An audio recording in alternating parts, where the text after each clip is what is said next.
Il faut pour l'heure faire preuve d'un petit peu d'imagination, mais à terme, ce futur centre de secours de Cruseilles sera équipé de 4 chambres de garde de 2 lits, d'une salle de détente, d'activités physiques ou encore de locaux associatifs pour les jeunes sapeurs-pompiers.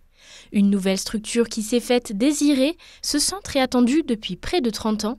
Les sapeurs-pompiers vont donc pouvoir quitter leurs locaux actuels dès la fin de cet été. Là, on est dans une vieille structure qui n'est pas du tout adaptée au travail des pompiers, tant pour les véhicules, le stationnement des engins, que pour la vie des hommes, pour se changer, pour les vestiaires, la partie féminisation où on n'a pas de locaux pour les femmes. Pour nos jeunes sapeurs-pompiers, on n'a pas non plus de locaux adaptés pour qu'ils puissent se changer et puis stocker leur matériel. Donc ça va être un centre de secours adapté aux pompiers de Cruseilles. Ça va faciliter déjà l'emplacement des engins pour les vérifications, l'entretien du matériel, également pour le stationnement, parce que là on a des véhicules qui dorment dehors, on n'a pas une caserne assez grande pour ranger tous nos engins d'intervention. Donc effectivement ça va être un outil de travail qui va être bien adapté pour les pompiers. Ouais.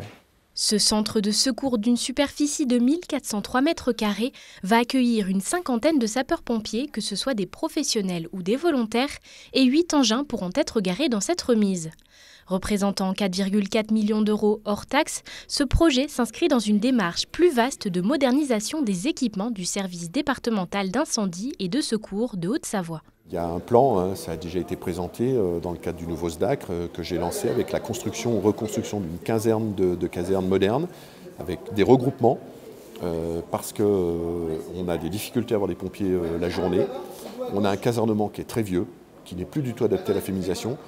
Sur le plan énergétique, il nous coûte très cher parce qu'on a beaucoup de casernes qui ne sont pas isolées. Ça paraît dingue, mais j'ai des casernes qui ne sont pas isolées. Par exemple, Saint-Julien est une caserne de pompiers qui n'est pas isolée. Donc pas isolée en Haute-Savoie.